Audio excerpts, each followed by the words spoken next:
invite Dr. Jodie Hughes from University of Roehampton to speak about health-related quality of life in people of different ethnicities with endometriosis. Thank you. Thank you. Good morning, and thank you for having me.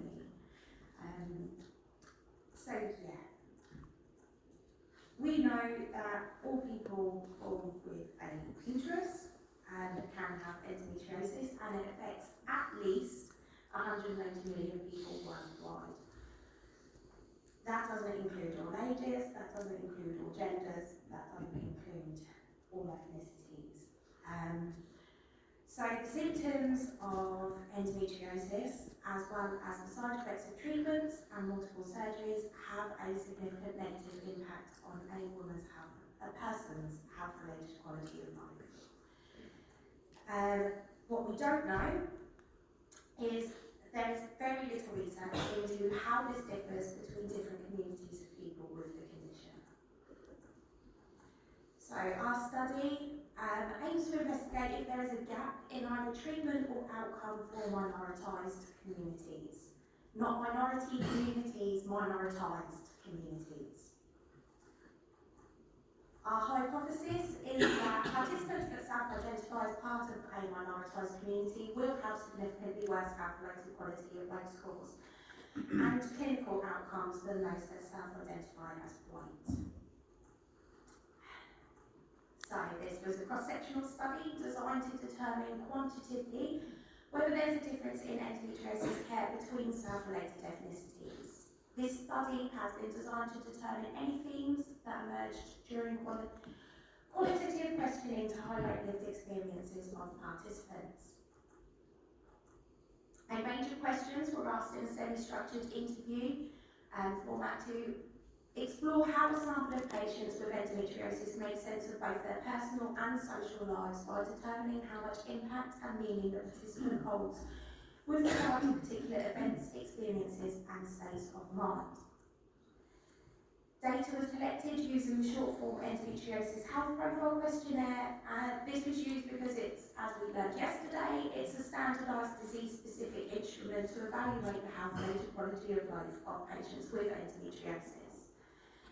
The pelvic pain impact questionnaire was also used as it's slightly different to the EHP5 and focuses specifically on how pelvic pain impacts 10 aspects of a patient's life.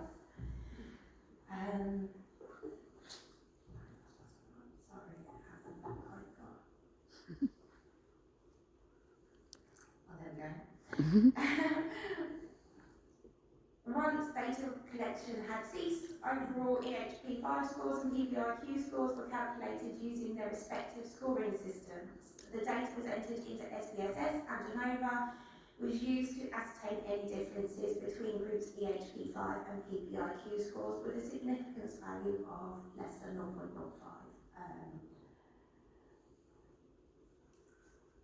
So 2,081 participants took part in total. Unfortunately, 1,632 participants were white, meaning that, again, which has been seen so many times before, 19% of participants self-identified as any other ethnicity. There was a significant difference in p-values for the EHP5 scores for the 18 groups, and as can be seen, people that identified as Indian ethnicity have a higher EHP5 scores, meaning their health-related quality of life is lower than those of Gypsy or traveller ethnicity. And again, there was statistically significant difference in p-values for the PPIQ scores for the 18 groups. And again, as can be seen, people that self-identified as Indian had the highest scores again. And there is a statistically significant between groups difference in PPIQ scores in self-identified Indian participants and those that chose not to answer the question. So we identified 4 themes through IPA analysis. Fear of not receiving appropriate medical treatment, with one participant saying that the medical professionals they have encountered didn't care about their fertility because of their skin colour. Cultural sensitivities, with one participant saying that in Pakistan, generally unmarried women have always suffered, and doctors refuse to treat them and ask them to get married before they could have any treatment. Dismissal of pain and experiences, with one African Caribbean lady telling us that when you're dismissing people of colour's racist experiences while seeking treatment for pain, that's really hard for them and no positive change can come out of that. And misdiagnosis of other conditions, with one participant saying that they felt as though their pain wasn't taken seriously because of their skin colour. And they were told they would probably have fibroids rather than endo because they're more prevalent in people of colour. So in conclusion, we hypothesised that participants that self-identify as white will have significantly better health-related quality of life scores than those that self-identify as part of the minoritized community. And although we had a very small sample size, we proved that there are differences in that health-related quality of life. We also hypothesised that participants that self-identify as white will have significantly better clinical outcomes than those that identify as part of a minoritized community. The qualitative data that we have is showing that there are medical biases in place where minoritized communities are seeking healthcare for endometriosis, meaning that people of minoritized ethnicity have worse clinical outcomes than those that identify as white. Oh, I didn't. Sorry. Go through that now. So there is a need for a repeat of this study that focuses solely on racial disparities for endometriosis care. This was part of a bigger project that looked at gender and where you live in the world. So there is a need for a real focus on this. We need to highlight and investigate the variation in health-related quality of life outcomes among people of different race and ethnicities. And there's been very little focus in the literature on the potential impact of this. Healthcare providers have a duty to provide culturally sensitive care to the people that they treat and recognise that people of different race and ethnicity may present with different symptomology. The survey was only available in English. If it were to be repeated, it would need to be available in a range of languages to ensure that there's a higher amount of diverse communities taking part.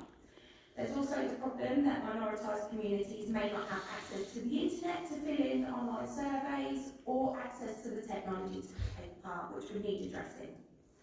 Cross-cultural studies are needed to understand the role of cultural sensitivities, traditions and religious norms.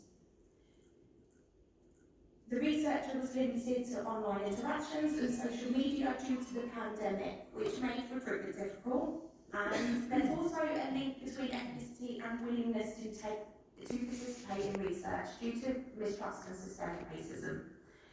To get as many people as possible involved in the research and engaging to get true representation from minoritized communities around the world, there needs to be collaboration between the organisations that support people with endo as well as spaces where endo is treated, including specialist endometriosis centres. Only then will we get a true picture of how endo affects the health-related quality of life in people of different ethnicities. Thank you for listening. Does anybody have any questions?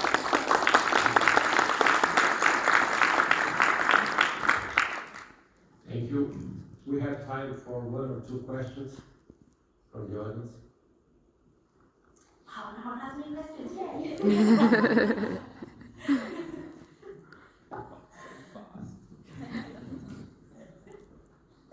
It's more comments really for the room, just so that we all kind of increase our ability to hear things differently.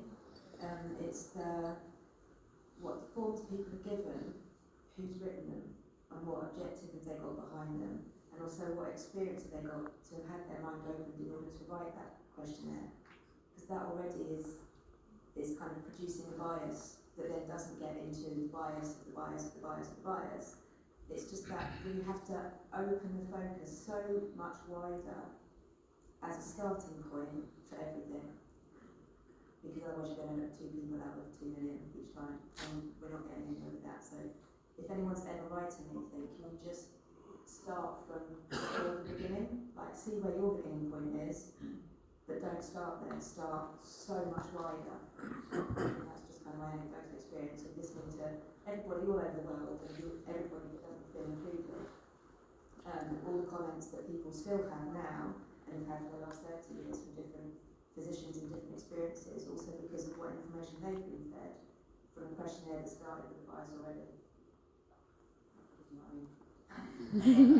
Yeah, I have no doubt in my mind that some people looked at me and went, there's another white researcher doing racial disparity endometriosis research. So that may have been a bias that some people had and went, I don't want to get involved in that research. But I think also we've got to be allowed to, as in, I think, because I've been shot down as a white person for asking a question during a racial discussion group. Why is it only black and coloured and ethnic people sitting on the board? Why isn't it everybody? And that was taken, and I didn't mean it, because I didn't know that was a microaggression. I didn't know that, because I didn't have that microaggression against me at any point, so I didn't know to have that in my mind. Had I known that, I also don't know if I would have had the capability to reword my question, because it was my natural instinct to say things that way. But I was actually there from the question of how do we all sit together to discuss this? So, does that make any sense? Thank you. Yeah, there's another question there.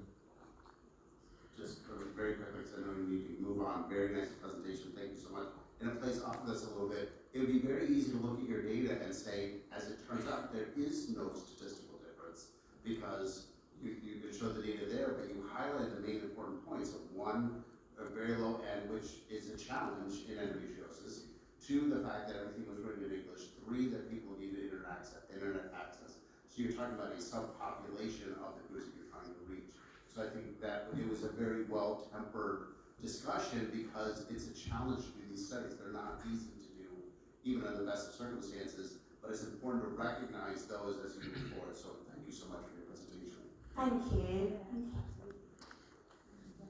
Thank you. Thank you.